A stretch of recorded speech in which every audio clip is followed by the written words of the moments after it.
Olá, meus alunos, e aí, tudo bem? Como vocês estão? Nós estamos aqui para a nossa segunda aula do dia e desta feita a aula de ciências, tá certo? E antes de começar o nosso assunto propriamente dito, vamos para o nosso ditado. Você está aí já com seu caderno, seu lápis já preparado? Então vamos lá. Primeira palavra, mestre. Repetindo, mestre. Segunda palavra, traço. Repetindo, traço. Terceira palavra, tropeço. Repetindo, tropeço. Quarta palavra, trabalho. Repetindo, trabalho. Quinta palavra, intruso. Quinta palavra, intruso. Sexta palavra, terrestre. Repetindo, terrestre. Sétima palavra, trocado. Repetindo, trocado. Oitava palavra, trombone. Repetindo, trombone. Nona palavra, atrapalhado. Repetindo, atrapalhado. E décima palavra, estrondo. Repetindo, estrondo. Muito bem, galerinha. E este foi o nosso ditado. E agora nós vamos para a atividade de língua portuguesa da aula de ontem. Nós fizemos a nossa aula falando do gênero textual entrevista e lá tinha uma entrevista para vocês, né? Uma atividade. A primeira questão, ela era uma questão pessoal, a primeira e a segunda. Que a primeira dizia, você já conhecia a MC Sofia? E a segunda, o que você achou mais interessante na entrevista e o porquê? Então, essas duas perguntas eram de cunho pessoal e eu estou esperando a sua resposta no meu WhatsApp, tá? Tá certo? A terceira questão diz o seguinte: quais são os principais temas das músicas da cantora entrevistada? E aí, nós temos aqui a nossa resposta. Os temas eram respeito, preconceito e racismo. Não é isso? Que ela cantava em suas músicas. A quarta questão fazia a seguinte pergunta: por que Sofia acha importante falar sobre esses temas? E aí estamos aqui com a resposta que está dentro do texto lido da entrevista. Porque ela e outras pessoas negras sofreram preconceito. E essa seria a resposta correta. Mas, se você colocou a sua resposta com as suas próprias palavras, tendo esse mesmo entendimento, ela será considerada correta, tá certo? A quinta questão falava da seguinte forma: a entrevista que você leu é organizada, primeiro quadrinho em estrofes. Quando nós falamos de estrofe, nós estamos falando de entrevista? Sim ou não? Não. No segundo quadrinho diz assim, a entrevista está organizada em quadrinhos? Também não. Quando nós falamos em quadrinho, nós logicamente pensamos logo nos gibis, nas histórias em quadrinhos. E o terceiro quadrinho diz o seguinte: ela está organizada em perguntas e respostas? Sim. Então o X seria marcado no terceiro quadrinho.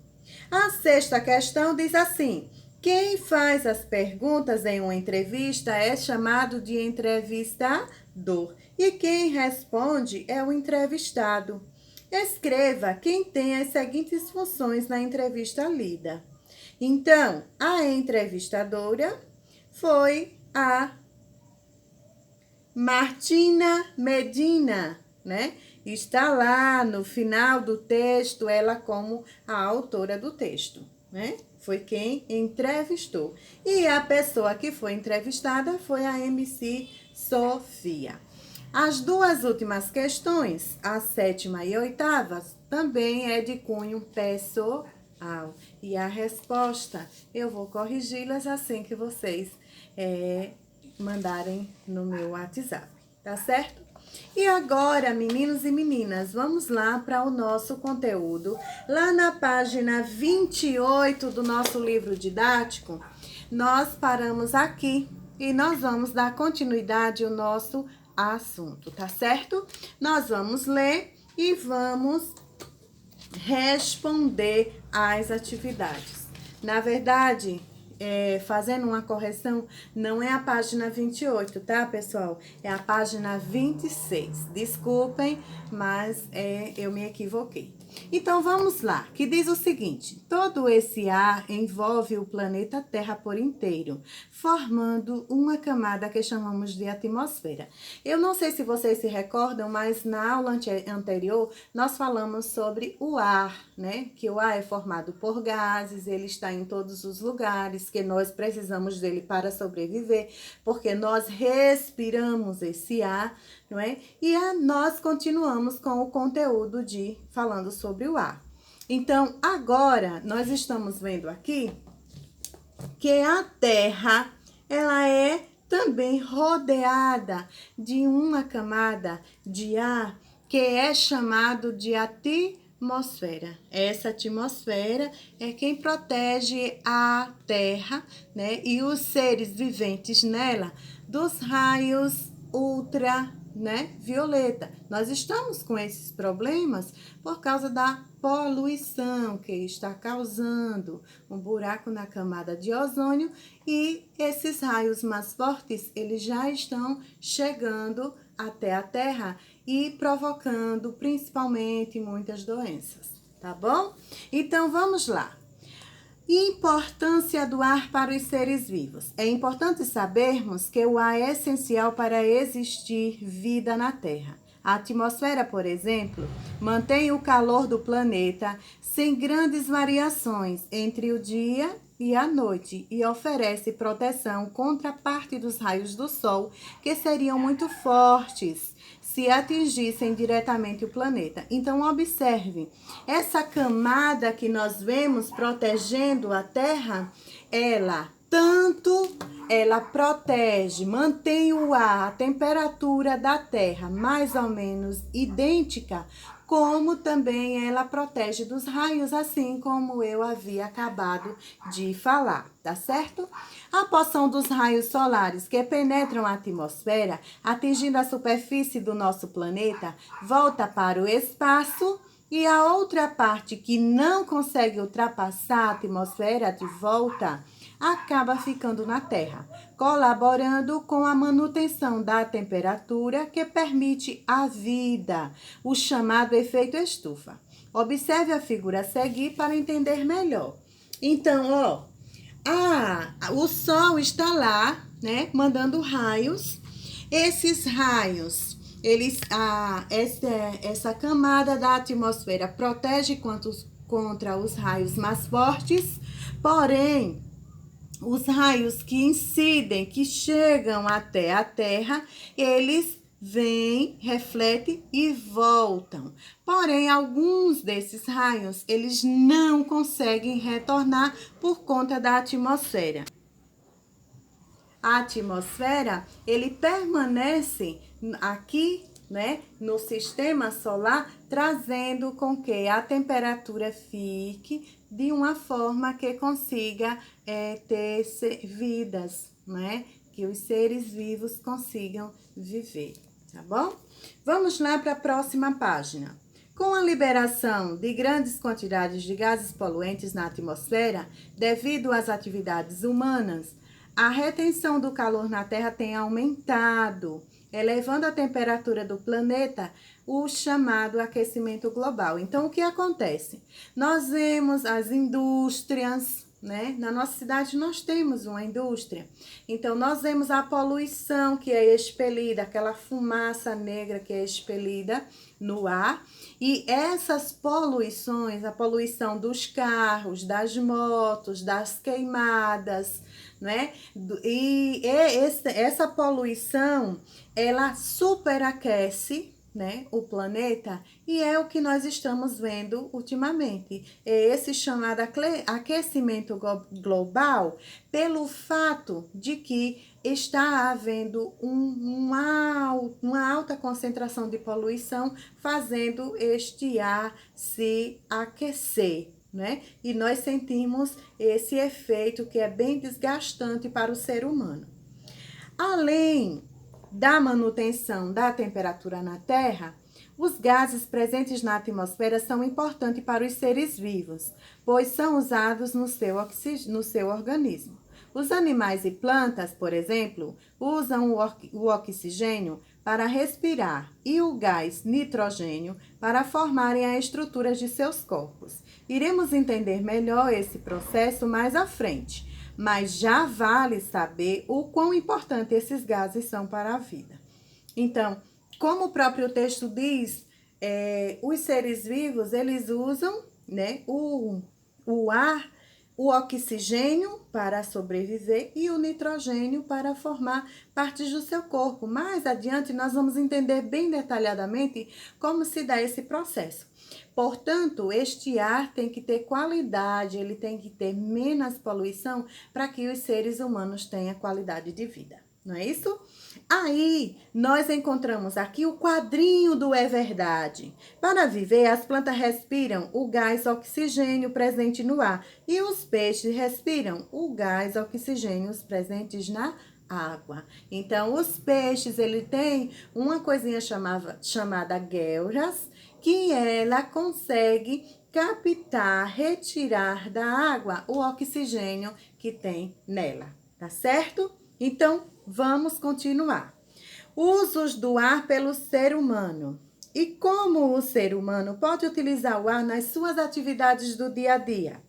Com a invenção dos aviões e de outras aeronaves, o ar é usado como meio de transporte. Já pensou nisso? Outro uso interessante é para a geração de energia por meio da força do vento, chamado de energia eólica. Para essas atividades, é preciso verificar a direção dos ventos por meio de instrumentos como as birutas, os cataventos, que são os mais comuns nos telhados de casa de fazendas, assim como a intensidade dos ventos, que é medido por meio de anemômetros.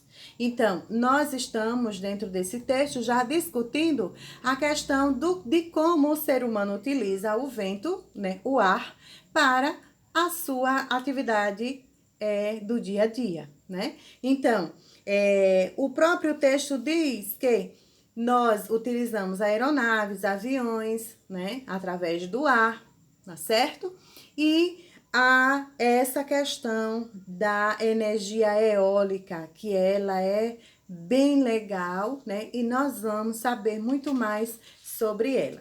Virando a página, nós vamos encontrar aqui uma fotografia onde mostra os 3 instrumentos, né, que é utilizado para saber a direção do vento, porque para a fabricação desse tipo de energia é necessário que saibamos a direção do vento.